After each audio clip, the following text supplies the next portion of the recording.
Hi guys, welcome to this structural beam tutorial in Revit 2021, and today we're going to look at the steel detailing tab, and in particular we're going to look at the notch function on how this notches beams together. So I've got a series of beams. We have a look here and you can see I've got main beam, and I've just got some beams going into it at various different angles. So I've got just a straight beam, this one's on an angle, and then I've got the skewed beam straight and this skewed beam at an angle. So the one command in Revit will connect all of these together. So I'm just going to take a look at the functions of how this works. So this notch tool allows us just notch one beam into the other.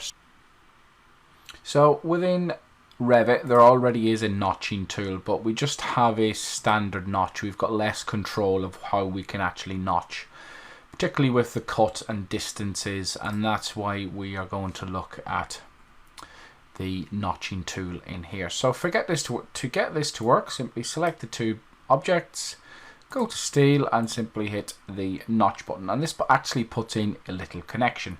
So first thing to note is you have the change order control, so I can actually notch the green beam into the grey one. If I do it that way, it will actually change the notch and shortens this beam. So that's the first thing that we can control, how it's actually doing that. You'll notice that you have a little connection box, so it's a sub connection.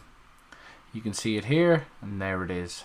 And once we select it, we can then modify its parameters. So this notch tool basically comes from Advanced Steel. And let's have a look at this dialog box in what it actually does. So the distance from the web, it's probably easiest if I actually just jump into section and show you. So this is the same connection. We go to modify parameters. So this distance from the web, it is exactly what it says. You can see on screen number 1. So if I set that to 20, hit enter, you will see the way it moves back that face to allow for a plate. The distance of the inner flange, so I can set that, let's say, to 25, and you can see it's actually changing that distance. So if you want to increase that to 50, you will see it's changing that down, but I'm going to go, let's say 15 is pretty good for me. And you can actually change it on the inner side as well if you wish. So you can see the distance up here. So if we want a little bit more room, we can just notch that back. So again, I'll keep it at a 10, so that looks pretty good. The notch is pretty consistent. So the radius, you can see here, number 4 is the actual radius in here. So if I set that radius to 10, you can see in here it's actually radiused that there cut. So if you wish to do that, you can do that. Cut parallel will be the cut on the face of the beam, so it won't actually affect anything at the minute in here because the beams are parallel to each other. So if they are angled, which I'll show, and then we can obviously change the alignment to the main or secondary beam. So I'm going to keep it at main, and then we have a corner finish option. So if I want to do so to allow for the weld prep or anything like that, so I could go with a straight cut and say that is 10, and there you go. So you've got quite a little bit of control in there. So if we set that back to straight cut, so that's probably the way I would finish that beam. And then what we can also do is create a weld, which will add the little weld symbol, and there we go. And if we have a look at that in 3D, you can see that's what we've detailed. So the same command will also work for the beam at the angle. So again, we go steel and we notch. You can see it will start to notch in, and then once you select the connection, you will have the same controls. And it's probably a good idea if I show you this on plan. So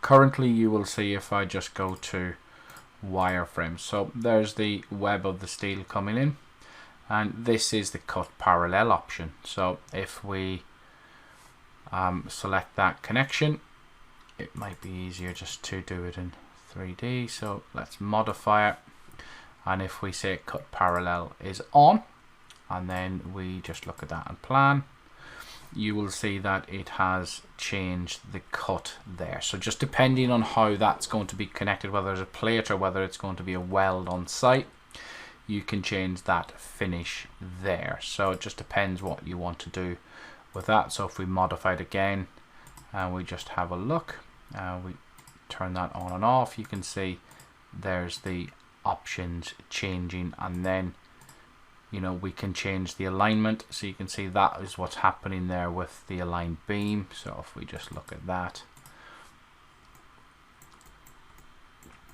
you can see it's actually cut the top and bottom flanges back to suit.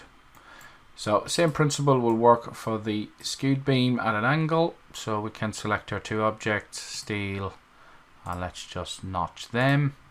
And if we just look at our, let's go from the left.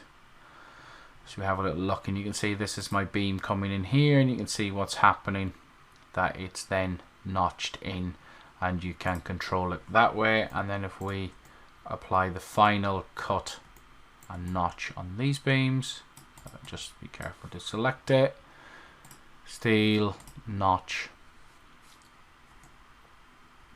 and you can see that it will notch it in both directions. You can see it's done it here. So if we just have a look at this connection, we modify it, and then we can go with it sloping. So this is the orientation option, so it will actually slope the cuts on the web to match, or you can just keep them horizontal. So if we were to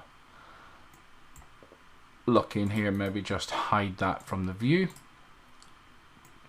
so you can see there is my beam coming in, and I've changed the cuts to suit. And again, you can change the notching, change the radius, cuts parallel to the web or the flange, depending on what way you want to work it. So a really powerful add-on to the existing auto notch tool. You've just got more options. With it being a connection, you can obviously edit its type. You can go in and put the identity data in. You can go and apply a code status check to it, and also update the detailed parameters depending on what you want. So thank you very much for having a quick look at this one. Don't forget to like and subscribe, and I'll see you all soon.